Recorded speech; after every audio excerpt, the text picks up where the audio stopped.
ஃபுல்லாக பிளாக் பண்ண ஃபுல்லாக அடவட்டுதுன்னு சொல்லி சொன்னால் எங்களோட இதயத்துக்கு தேவையான குருதி வந்து வழங்கப்படுறது வந்து தடைப்படும். அதைத்தான் நாங்கள் சொல்கிறோம் மாரடைப்பு ஸ்ட்ரோக்கு. அது வந்துச்சுன்னா சில குணங்குறிகள் எங்களுக்கு வருது. என்னென்னு சொல்லிச்சோன்னா நெஞ்சு வலி அதிகமாக இருக்குது, அதிக வியர்வை வரும், வாந்தி, மற்றது மூச்சு விட கஷ்டம்ட்டு இவ்வளோ குணங்குறியும் வரும். இதயத்தச கலங்கள் வந்து இறக்காமல் இருந்துச்சுன்னு சொல்லி சொன்னால் அவர் திரும்பவும் உயிர் பிழைப்பார், இல்லாட்டி அவர் இறக்குறதுக்கான சந்தர்ப்பம் வருது. இது வந்து சலரோக நோயாளிகளில் மற்ற ஆக்களை விட 2 மடங்கு அதிகமாக நடக்குது. அதே போல தான் எங்களோட மூளையில் வந்து மூளையில் பாதிப்பு ஏற்படலாம். என்ன மாதிரி என்று சொல்லி சொன்னால் மூளையில் வந்து பாரிசவாதம் ஸ்ட்ரோக் வரதுக்கான சந்தர்ப்பம் வந்து கூடவா இருக்குது.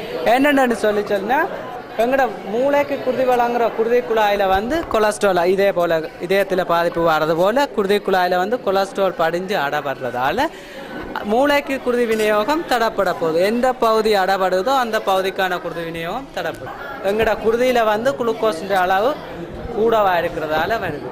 அப்போ குளுக்கோஸிൻ്റെ அளவு கூடவா தொடர்ச்சியாக இருக்குதுன்னு சொல்லி சொன்னால் இவ்வளோ பாதிப்புகளும் வருது. அப்போ நாங்கள் எங்களோட இந்த இவ்வளோ பாதிப்புகளையும் தவிர்க்கணும் என்று சொல்லி சொன்னால் எங்களோட குருதியில் வந்து குளுக்கோஸிൻ്റെ அளவை நார்மல் நிலையில் வச்சுருக்கணும். அப்போ அதுக்கு வந்து நாங்கள் அதிகளவு உடற்பெருமனை இருக்கக்கூடாது, உடற்பயிற்சி செய்யணும்னால புகைத்தல் மதுபானம் என்பதை முற்றா தவிர்க்கணும்.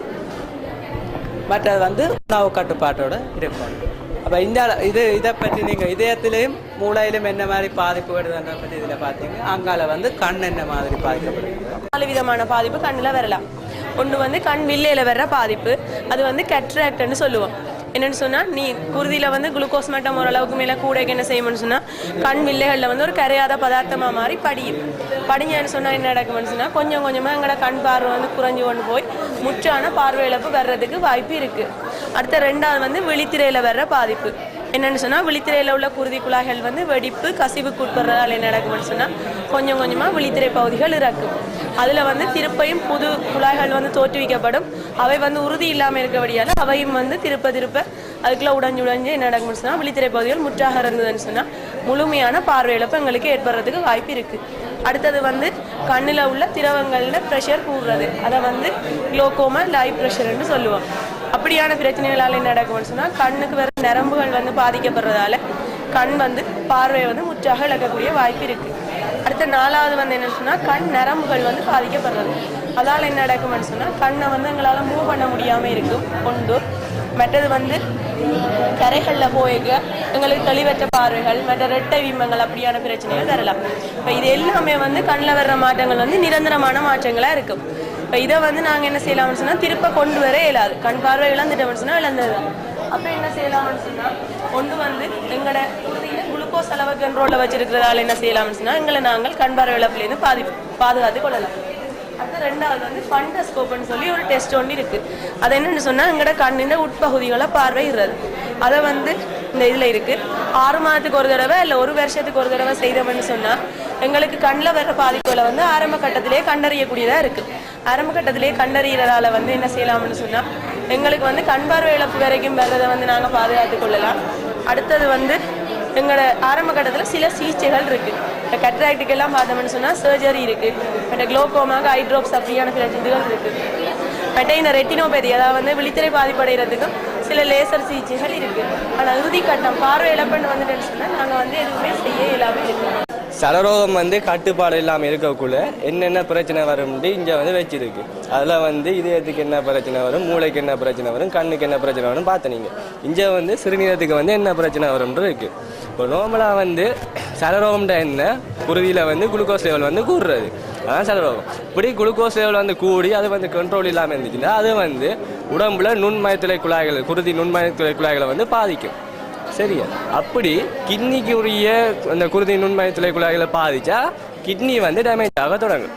அப்போ வந்து ஆரம்பத்திலேயே கிட்னி டேமேஜ் வந்து எங்களுக்கு அதுக்குரிய அறிகுறிகள் வந்து வெளியால் எங்களுக்கு தெரியாது. இப்போ 50 விதமான கிட்னி வந்து டேமேஜ் ஆகினா பிறகு தான் அதுக்குரிய அறிகுறிகள் வந்து வெளியால் தெரிய தொடங்கும். இப்போ என்னென்ன அறிகுறிகள்னால் ஒன்று வந்து முகம் வீங்கிறது, கால் வீங்கிறது, அடுத்த வந்து ப்ரெஷர் கூடுறது, அடுத்த வந்து சலம்போக்கில் நுரைச்சி கொண்டு போகிறது, இதெல்லாமே இதுக்குரிய அறிகுறிகள் தான். அப்போ இதுக்கு முதலே வந்து கிட்னி டேமேஜ் ஒரு சலரோக நோயாளி வந்து தனக்கு கிட்னி டேமேஜாக இருக்கா இல்லையான்னு கண்டுபிடிக்கணும்னா அதுக்கு ஒரு டெஸ்ட் ஒன்று இருக்குது. அந்த டெஸ்ட்டுக்கு பேர் மைக்ரோ ஆல்புமின் யூரியா டெஸ்ட். இப்போ கிட்னி வந்து டேமேஜ் ஆக அதுக்குள்ளால போகிற ப்ரோட்டீன் அளவு வந்து கூடிக்கொண்டு போகும். இப்போ கொஞ்சம் டேமேஜ் ஆகிட்டு கொஞ்சம் ப்ரோட்டீன் போனுச்சுன்னா அந்த கொஞ்சம் ப்ரோட்டீனை இந்த டெஸ்ட் மூலமாக கண்டுபிடிச்சிடலாம். இப்போ இந்த டெஸ்ட் மூலமாக நாங்கள் கண்டுபிடிச்சோம்னா என்ன, ஆரம்பத்திலேயே கிட்னி டேமேஜ் ஆகுதுன்னா கண்டோம்னா சலரோகத்தை கட்டுப்பாடாக வச்சுருக்கிறதால மேலதிகமாக கிட்னி டேமேஜ் ஆகாமல் இருக்கிறத தடுத்து கொள்ளலாம்.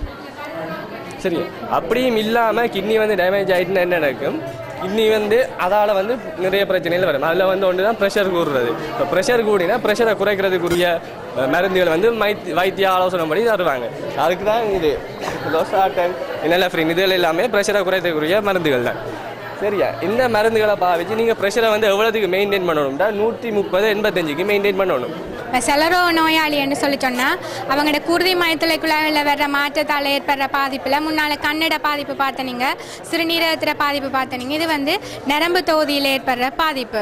செலரோக நோயாளிகளில் வந்து குருதி மயத்துளைக்குள்ளாய்களில் வந்து ஒரு விதமான கொலஸ்ட்ரால் பதார்த்தம் வந்து அடைக்கிறதாலையும் மற்ற இந்த குருதி மயத்துளைக்குள்ளாய்களோட சுவர் வந்து சிதைவடைகிறதாலையும் வந்து இவங்களோட குளுக்கோஸ் நெடலும் கூட இருக்கிறபடியாக அந்த குளுக்கோஸ் வந்து வெளியில் போய் இந்த நரம்பு கிழங்கள்ட சுவரில் போய் படிகிறபடியாக அவங்களோட நரம்பு கிழங்கள் வந்து நரம்பு கிழங்கள் இறக்குறபடியாக தான் இவங்களுக்கு நரம்பு கிளம் பாதிக்கப்பட்டதுக்கான அறிகுறிகள் வந்து வெளியில தெரிய போகுது.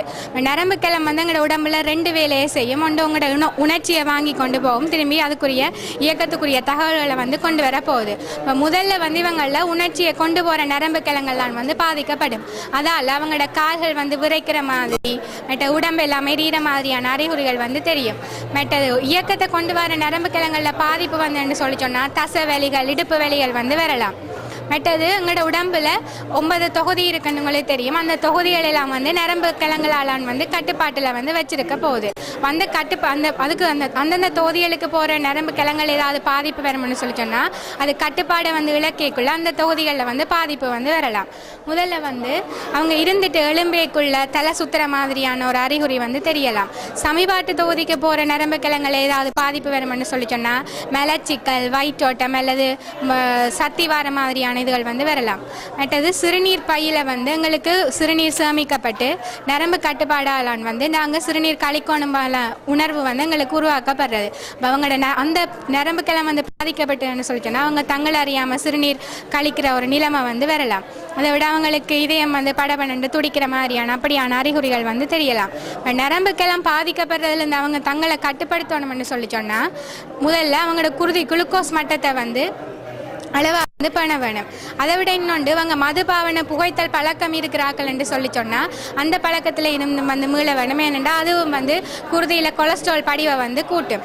அப்போ இவங்க இந்த அறிகுறிகள் தெரிகிற மூலம் வேறு சிகிச்சை முறைகள் மூலம் வந்து இந்த நரம்பு தொகுதி பாதிக்கப்பட்டிருக்கிறத வந்து அறியலாம். நரம்பு தொகுதியால் வர்ற பாதிப்பு வந்து ஆக ஆரம்ப கட்டத்தில் வராது, ஆக லேட் ஸ்டேஜ்லான்னு வரும். ஆனால் வந்தால் வந்து மீளப்பெறையில்லாத ஒரு பாதிப்பாக வந்து இருக்க போகுது. இப்போ வலிகள் இருக்குன்னு சொல்லி சொன்னால் அதுக்குரிய வலி நிவாரணிகள் அவங்க பாவிக்கலாமே தவிர நரம்பு தொகுதியில் ஏற்பட்ட இழப்பு வந்து மீளப்பெறையில்லாத ஒன்றாக இருக்குது. கால் பராமரிப்பு, நரம்புகள்ன பாதிப்பு. ஒன்று வந்து கால் பராமரிப்பில் வந்து முக்கியமானது வந்து நரம்புகள்ன பாதிப்பு. நரம்புகளுக்கு வந்து போதிய அளவு பிளட் சப்ளை இல்லாத அளவு வர்றது. பிளட் சப்ளை இல்லாத அளவு என்ன செய்ய முடியும்னா காலில் உரைப்புத்தன்மை அப்படி வரும். பிளட் சர்க்குலேஷன் குறைஞ்சாந்து போதிய அளவு பிளட் வந்து போகாதால் போசன பொருட்கள் ஆக்சிஜன் வந்து கலங்களுக்கு போகாது. கலங்களுக்கு போகாதால் டேமேஜ் ஆகி என்ன செய்யணும்னா உணர்திறன் வந்து இல்லாமல் போகும். உணர்ச்சி திறன் இல்லாமல் போனால் உரைப்புத்தன்மை. உரைப்புத்தன்மை வந்து நீங்கள் நெருப்பில் கால் வச்சாலும் உங்களுக்கு தெரியாது, சூட்டை உணர மாட்டீங்க. உண்டு. ரெண்டாவது வந்து முள்ளு குத்தினா ஆணி ஏதாவது ஏறினா கூட உங்களுக்கு தெரியும். அதனால வர புண்ணின்ற இன்ஃபெக்ஷனால கவலை இனத்தால் வர ஒரு இன்ஃபெக்ஷன் தான் பாக்டீரியா தாக்கத்தினால அது வந்து பாரிய விளைவு ஏற்படுத்தும். அது ஒன்று வந்து கவலை. அதே வருதுன்னு சொன்னால் நரம்பு கண்ட பாதிப்பு, உணர்ச்சி திறன் இல்லாமல் பெரிவரலுக்கு போகிற கூட வந்து பெரிவரலுக்கு போகிற பிளட் சப்ளையில் வந்து வார குறையும் உண்டு. ரெண்டாவது வந்து குருதி குழாய்கள்ட பாதிப்பு. குருதி குழாய்கள்ட பாதிப்புன்னு சொன்னால் பிளட்ல வந்து குளுக்கோஸ் லெவல் கூடிச்சுன்னு சொன்னால் குருதி குழாய்களுக்கு போகிற பிளட்டின் அளவு வந்து குறையும். பிளட்டின் அளவு குறையிறதால வந்து போஷண பொருட்கள்லையும் ஆக்சிஜனும் வந்து கலங்களுக்கு போகாதால அது டேமேஜ் ஆகி என்ன செய்யணும்னா கால்களுக்கு வந்து சீரட்ட குருதி விநியோகத்தின் காரணமாக பொக்களங்கள் வாரத்துக்கான வாய்ப்புகள் வந்து இருக்கு. பொக்களம் வாரத்துக்கான வாய்ப்பால் குணமாகாத சீல் வடியக்கூடிய பெரிதாகக்கூடிய புண்கள் வந்து வரும். அது வந்து மாறாது. ஏன்னா டயபெட்டிக் பேஷண்ட்டை பொறுத்த மட்டும் டிஷ்யூ ஃபார்ம் பண்ணாதால புண்ணுகள் மாறாது. மூன்றாவது வந்து உயர் குருதி குளுக்கோஸில் வந்து உயர் குருதியில் வந்து கூடிய அளவு குளுக்கோஸின் அளவு வந்து கூடுதலாக காணப்படுற நிலை. காணப்பட்டால் என்ன செய்யணும்னு சொன்னால் பாக்டீரியா வந்து வளரும். பாக்டீரியா வளர்கிறதுக்கு ஒரு ஊடகம் வந்து என்னன்னு சொன்னால் குளுக்கோஸ். பாக்டீரியா நல்லா சீனியை நல்லா சாப்பிட்டு நல்லா வளரும். வளர்ந்துன்னு சொன்னால் கிருமி தொட்டு கூடுதலாக வரும். கிருமி தொட்டு வந்ததுன்னு சொன்னால் குணமாகாத நோய் வர்றதுக்கான வாய்ப்புகள் வரும். அது வந்தோன்னா அது வரதான் செப்டிசீமியா நோய். செப்டிசீமியா வந்து டெத்தை கோஸ் பண்ணும். அதுதான் அதுக்காக தான் நாங்கள் டயபெட்டிக் பேஷண்ட் வந்து பாத பராமரிப்பு வந்து முக்கியமாக கொடுக்குறோம். பாத பராமரிப்புனா ஒவ்வொரு நாளும் இரவில் படுக்கைக்கு போகிறதுக்கு முதல் வந்து இளம் சூடான, அதாவது காலில் வந்து விரைப்புத்தன்மை இருக்குது தானே டயபெட்டிக் பேஷண்ட்டுக்கு. ஆகவே விரைப்புத்தன்மை இருக்கிறது காரணமாக இந்த கையின் முழங்கையை உணரக்கூடிய ஒரு சூட்டில் வந்து என்ன செய்யணும்னா காலை கழுவணும். காலை கழுவி துடைத்து ஏதாவது க்ரீம் போடலாம். ஏன்னா ட்ரை ஏரை வந்து பாதுகாக்கிறோம். ஏதாவது பேபி க்ரீம் ஏதாவது ஸ்பெசிஃபிக் பண்ண எந்த க்ரீமும் போடலாம். பேபி க்ரீம் போடலாம். புண்ணு இருந்தால் நீங்கள் காட்டி மருந்தெடுக்கணும். சின்ன புண்ணு பெரிய பாரியல விளைவை கொண்டு வரும். சின்ன புண்ணு இருந்தால் கொண்டே காட்டி மருந்தெடுக்கணும். மருந்தெடுக்கிறா முக்கியம். வந்து கூடுதலாக வந்து டயபெட்டிக் பேஷண்ட் வந்து வெறுங்காலோடு நடக்கிறத வந்து தவிர்க்கணும். சொப்டான செருப்பு போடணும். ஏன்னா காலில் விரைப்புத்தன்மை இருக்கிறபடியே செருப்பு போட்டால் கலண்டு விழுந்தால் தெரியாது. அதனால் என்ன செய்யணும்னு சொன்னால் சாண்டில்ஸ் அப்படி அங்கே ஸ்பெசிஃபை பண்ணிட்டு சாண்டில்ஸ் அப்படி ஏதாவது இருந்தால் போடலாம். அது வந்து இந்த அபாய அறிகுறிகள்லேருந்து பாதுகாக்கும். அபாய அறிகுறிகள்லேருந்து பாதுகாக்கணும்னு சொன்னால் என்ன செய்யணும்னு சொன்னால் நாங்கள் காலை எங்களோட முகம் எப்படி பராமரிக்கப்படுதோ அப்படி சரரோக நோயாளி வந்து இதை பராமரிக்கணும். காலை வந்து பராமரிக்கணும். ஒவ்வொரு நாளும் கண்ணாடியில் காலை பார்க்கணும். இதுதான் இதில் சொல்லப்பட்டிருக்கு. இல்லைன்னு சொன்னால் இதில் வர ஒவ்வொரு விளைவுகளும் வந்து வாரத்துக்கான வாய்ப்புகள் இருக்குது. நிகம்பட்டைக்கு வந்து நேராக வெட்டணும். மேலே இப்படி வளைச்சு வெட்டினோம்னா இதுக்குள்ளே இருக்கிற டிஷ்யூவல் வந்து டேமேஜ் ஆனால் அவைக்கு புண் வந்தால் மாறாதானே, டிஷ்யூ ஃபார்ம் பண்ணாது. ஃபார்ம் பண்ணாதன் காரணமாக நேராக வெட்டினா அந்த நிகம் மட்டும்தான் வெட்டப்படும். மற்ற ஒரு கிழமைக்கு ஒருக்கா நிகம் வெட்டப்பட வேண்டும். உடனே இதில் ஏதாவது பொக்களங்கள் அப்படி ஏதாவது சிறு காயங்கள் அப்படி ஏதாவது வந்திருந்தால் உடனடியாக வந்து டெஸ்ட் பண்ணி அதுக்கு ஏதாவது மாற்று மருந்து செய்ய வேணும். ஏன்னா காலில் வர புண் வந்து மாறாது. காலில் ஆரம்பிக்கிற புண் தான் வந்து தலையில் வந்து முடியும். மேலேன்னு சொன்னால் அதில் சின்ன சின்னதாக ஏதாவது பிரச்சனைகள் வேணும்னா ஒவ்வொரு ஆம்புட்டேட் பண்ணி கொண்டு போக வேண்டிய நிலை வேணும். நாங்கள் ஷூ தெரிவு செய்யல சாஃப்டான ஷூவாக இருக்கணும். அண்டி வெட்டக்கூடாது. இளஞ்சூடான தண்ணீரை காலை கழுவி பராமரிக்க வேணும்னா எந்தவித பாதிப்பும் பெற. கால் பராமரிப்பு இதில் முக்கியம். கால் பராமரிப்பு இல்லைன்னா இவ்வளோ இப்படியான விளைவுகள் வரதுக்கான வாய்ப்புகள் இருக்குது. ரத்தத்தை அளவுறதுக்கு வந்து 2 மெத்தடை பயன்படுத்துனாங்க. அதில் வந்து ஒன்று வந்து ஃபாஸ்டிங் பிளட் சுகர்ன்னு சொல்கிறது. அது வந்து நாங்கள் சாப்பிடாமல் 10 மணித்தியாலங்களுக்கு முதல்ல சாப்பிடாமல் இருந்து அந்த சாப்பிடாமல் இருந்ததுலேருந்து 10 மணித்தியாலங்களுக்கு பிறகு அந்த பிளட் எடுத்து அதுக்குரிய டெஸ்டிங்கை செய்கிறது. அடுத்தது வந்து பிபிபிஎஸ்ன்னு சொல்கிறது வந்து இது வந்து இந்த அளவீடு வந்து நாங்கள் நார்மல் ஆக்கள் சாப்பிட்ட பிறகு ஒரு 2 மணித்தியாலத்துக்கு பிறகு எடுத்து செய்கிற மூலம் இதை குருதி குளுக்கோஸ் மட்டத்தை அளவெடுத்து கொள்ளலாம். நாங்கள் முதலே அறிஞ்சு கொள்றதுக்குரிய படிமுறையில் காட்டியிருக்குது. வந்து இதில் வந்து முதல்ல வந்து ஒப்தலமோஸ்கோப்னு சொல்கிறது வந்து கண்ணில் இருக்கிற டெஸ்டிங் ஒரு நிலைமையை பார்த்து வந்து நாங்கள் இதை அறிஞ்சு கொள்ளலாம். இந்த கண்களை வந்து ஒப்தலமோஸ்கோப் மூலம் செக் பண்ணி நீங்கள் அந்த நீரிழிவுக்குரிய சிம்டம்ஸை கண்டுகொள்ளலாம்.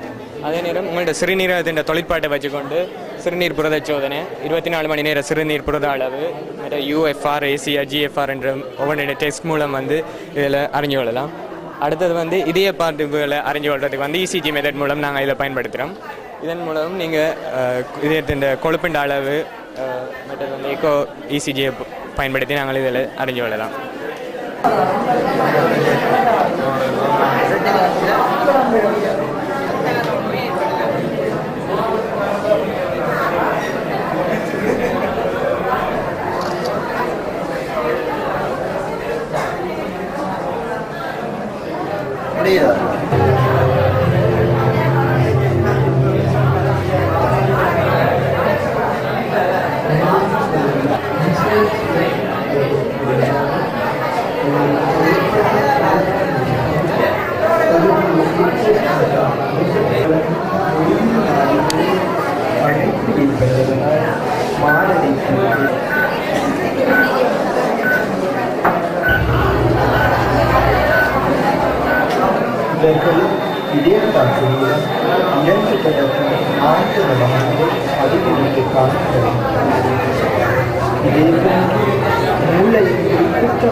அல்லது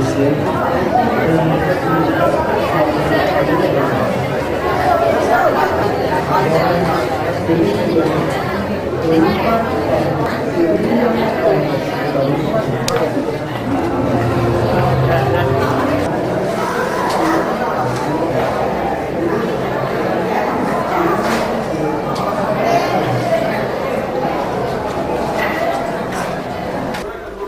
யார் பாவிக்க வேண்டிய சந்தர்ப்பங்கள்னு சொல்லி யாருக்கு பாவிக்கணும்னு சொல்லி தான் இதில் இருக்குது.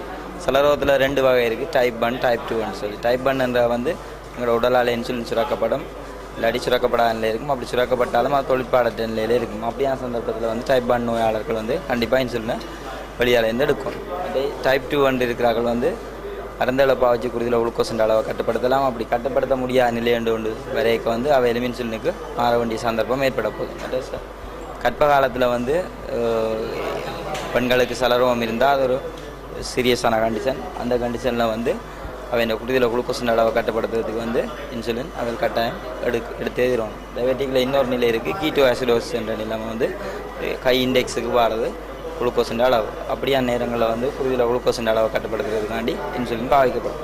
அதை வந்து சலரோக நோயாளர்கள் வந்து சத்திர சிகிச்சை போகிறேன்னு சொன்னால் அவையில் ஓரலாக ரக்க எடுக்கிறவேன்னு சொன்னால் அதில் ரக்க எடுக்கலாம் போயிடும் பாஸ்டிங். இதனால் வந்து இன்ட்ரா ஆப்ரேட்டிவாகவும் வந்து அவைகளுக்கு வந்து ஆர்விஎஸ் பார்த்துக்கொண்டு அவைண்ட இன்சுலினை டிவைஸ் பண்ணி போடப்படும். இப்படியான சந்தர்ப்பங்கள்லாம் இன்சுலின் போடப்படும். இன்சுலின் மருந்தை பாதுகாக்கிற வழிகள் வந்து இன்சுலின் வந்து 2 வயசு தொடக்கம் 4 வயசுக்கு இடைப்பட்ட வெப்பநிலையினால் அது அமைப்பழிவடையாமல் பாதுகாக்கப்படும். அப்போ வந்து நாங்கள் இன்சுலினை வீட்டில் வந்து பாவிக்கிறார்கள்னு சொல்லி சொன்னால் நாங்கள் பிரிக்கில் வந்து எல்லா இடத்துலையும் வைக்கலாத இன்சுலின் டோர் பகுதியில் வச்சா தான் அதுக்குரிய ஒப்டிமல் வெப்பன் டெம்பரேச்சர் வந்து காணப்படும். அப்போ நாங்கள் இன்சுலினை பாவிக்கிறேன்னு சொல்லி சொன்னால் வீட்டில் அந்த டோர் பகுதியில் வச்சு தான் பாவிக்கணும். இன்சுலினை வந்து நாங்கள் பயணத்தில் என்னென்று கொண்டு போகிறது, இதுக்கு வந்து 2 டிவைஸ் இருக்குது. அது இங்கே கிடைப்பன இருக்கிறது தெரியாது. எங்களுக்கு ஒரு ஈஸியான மெத்தட் இருக்குது. ஃப்ளாஸ்கில் வந்து நாங்கள் ஐஸ் கட்டி போட்டுவிட்டு டிரெக்டாக இன்சுலின் வயல் வந்து கண்டெக்ட் பண்ணாமல் ஐஸில் கண்டெக்ட் பண்ணாமல் ஒரு பிளாஸ்டிக் கவரில் வச்சு நாங்கள் அதை கொண்டு போகக்கூடிய மாதிரி இருக்குது. உடலில் குளுக்கோஸ் லெவல் கூட வந்து நாங்கள் இன்சுலினை பாவிச்சோம்டா அந்த நேரத்தில் இந்த சுகர் நல்லா குறைஞ்சிடும். அது ஒரு ஆபத்தான நிலைமை. அதான் நாங்கள் சொல்கிற ஹைப்போகிளைசீமியான்னு சரியோ திருப்பி இன்சுலின் போடையே நாங்கள் ஒரே இடத்துல திருப்பி போட்டால் அந்த இடத்துல சில சிக்கலான நிலைமையில் வரும். அதை நாங்கள் துவைக்கிறதுக்கு இன்சுலின் போடுற இடத்த நாங்கள் அடிக்கடி மாற்றி கொண்டு இருக்கோம். சரியோ மற்றது இன்சுலின் போடுறதால வெயிட் கெயின் பண்ணுறது, அதாவது உடம்பு வைக்கிற நிலைமை வரும். இதை துவைக்கும். ஹைப்போகிளைசீமியாண்டா குருதியில் குளுக்கோஸின் அளவு குறைவதால் குருதியில் சில பிரச்சனை வரும். இந்த குளுக்கோஸின் அளவு குறைஞ்சாண்டு நாங்கள் என்னென்னு கண்டுபிடிக்கிறோம்டா இந்த அறிகுறிகள் தெரியும். தலை சுற்றி கொண்டு இருக்கும், வியர்த்து கொண்டு இருக்கும், நெஞ்சு படவடப்பு, கைகால் நடுங்கு, சுயநினைவத்தை போன்ற நிலைகள் இருக்குது. சரிதானே? இந்த நிலை வந்தால் இது இருக்குன்னு அறிஞ்சு கொள்ளுறோம் நாங்கள். மற்றது 3 பிரதான உணவுகளுக்கு மேலேயாக 3 இடையுடனே நாங்கள் சாப்பிடத்தக்க இருக்கணும். அப்போ இந்த குளுக்கோஸின் அளவு குறைக்காமல் பாதுகாக்கணும். மற்றது நாங்கள் எங்களுக்கு இனிப்பு வகை சீனி குளுக்கோஸில் கையில் வச்சுருக்கணும். சரிதான்? அந்த அப்படி வச்சுருந்தா இப்படி இந்த நிலைமை அறிகுறி தெரியுதுன்னா நாங்கள் இதை போட்ட வேண்டாம், பழைய நோமல் நிலைக்கு வரலாம். சரிதானே? மற்ற நான் வேறு செய்கிற இடத்துல நான் இன்சுலின் பாவிக்கிறவன்டா சொல்லியிருந்தால் எங்களுக்கு பிரச்சனை வராது. சரி, குருதியில் குளுக்கோஸின் அளவு இன்சுலின் பாவிக்கிறவடையால் சில இருக்க வேண்டிய மட்டத்தில் மேலே எல்லாம் குறைஞ்சிடும். அந்த நிலைமை என்னென்ன கண்டுபிடிக்கிறேன்டா வியர்வையாக இருக்கும், நடுக்கமாக இருக்கும், பசி, படவடப்பு, தலைவலி, களைப்பு போன்ற நிலைமையில் இருக்கும். இதை கொண்டு தான் நாங்கள் இந்த குருதியில் குளுக்கோஸ் குறைஞ்சன்னு கண்டுபிடிக்கிறோம். இது என்னென்ன செய்யறோம்னா இன்சுலின் உணவை சாப்பிடாமல் இன்சுலின் போட்டால் இந்த பிரச்சனை வரும். சரி, மற்றது உடற்பயிற்சி வேலை சாப்பிடாம ஒரு வயிற்றில் செய்தாலும் இந்த பிரச்சனை வரும். மற்றது இதை நாங்கள் என்ன செய்யறோம்னா இன்சுலின் போடுறதுக்கு அரை மணி நேரத்துக்குள்ளே நாங்கள் சாப்பிட்ருக்கணும். அப்படி தான் இந்த குருதியில் குளுக்கோஸை ஃபுல்லாக குறைக்கலாம். மற்றது சீனி டொபியெல்லாம் எங்களோட கையில் கூடவே வச்சுருக்கணும். மற்றது வெறும் வயிற்று கொண்டு வேலை செய்யக்கூடாது. இல்லை, அதாவது இல்லை இன்சுலின் வகைகளை பற்றி பார்த்தோம்னு சொன்னால் இன்சுலின் வகைகள் வந்து முதலாவது பார்த்தோம்னா துரிதமாக தொழிற்படும். அதாவது இது வந்து இன்சுலின் எஸ்பார்ட், இன்சுலின் லிஸ்ப்ரோ ஒன்று. இது வந்து 15 நிமிஷத்துக்குள்ளேயே தொழிற்பட்டு ഇതിൻ്റെ ഫംഗ്ഷൻ്റെ ഡ്യൂറേഷനെ பார்த்தீங்கன்னு சொன்னால் 8 மணித்தியாலம் வரையும் தொழிற்படும். அடுத்ததாக பார்த்தீங்கன்னு சொன்னால் சொலிபிள் ஹியூமன் இன்சுலின்ஸ் இருக்குது. இது வந்து 30 நிமிஷத்தில் ஸ்டார்ட் பண்ணி ഇതിൻ്റെ காலம் வந்து 6 தொடக்கம் 8 மணித்தியாலம் தொழிற்படும். அடுத்ததாக பார்த்தீங்கன்னா இடைப்பட்ட நேரம் தொழிற்படும் இன்சுலின். இதில் வந்து ഇതിൻ്റെ காலத்தை பார்த்தீங்கன்னு சொன்னால் 14 தொடக்கம் 16 மணித்தியாலம் வரைக்கும் இது தொழிற்படும். அடுத்த லாங் ஆக்டிங் இன்சுலினை பார்த்தீங்கன்னு சொன்னால் ഇതിൻ്റെ 2 மணித்தியாலத்தில் இது ஸ்டார்ட் பண்ணி 18 தொடக்கம் 24 மணித்தியாலம் வரைக்கும் இது தொழிற்படக்கூடியதாக இருக்கும். இப்படி வெவ்வேறு நேரங்களில் தொழிற்படுற இன்சுலின் இருக்கிறபடியாக நாங்கள் அநேகமாக ஆக்களுக்கு சொல்கிறோம் என்னென்னு சொன்னால் மிக்ஸ்டு இன்சுலினை தான் பாதிக்க சொல்கிறோம். ஏன்னு சொன்னால் சில இன்சுலின் வந்து ஏர்லியாக ஸ்டார்ட் பண்ணி கொஞ்ச நேரம் தான் தொழிற்படக்கூடியதாக இருக்கும். சில இன்சுலின் வந்து நேரம் செல்ல ஸ்டார்ட் பண்ணி நிறைய நேரத்துக்கு தொழிற்படக்கூடியதாக இருக்கும். அதால் வந்து நான் மிக்ஸ்ட் இன்சுலின் தான் ஆக்களுக்கு கொடுப்பேன். அதாவது பார்த்தீங்கன்னா ஹியூமன் மிக்ஸ்டாட் மற்றது இதில் வந்து 30% சொலிபிள் இன்சுலினும் 70% வந்து ஐசோஃபன் இன்சுலினும் சேர்ந்து கொடுப்பேன். இதில் பார்த்தீங்கன்னு சொன்னால் சலரோ நோயாளிகளுக்கு இன்சுலின் எப்படி கொடுக்குறேன்னு சொல்லித்தான் இன்சுலின் ரெஜிமெண்ட் இன் டைப் 2 டயபெட்டிஸ்ன்னு சொல்கிறோம். அதாவது இதில்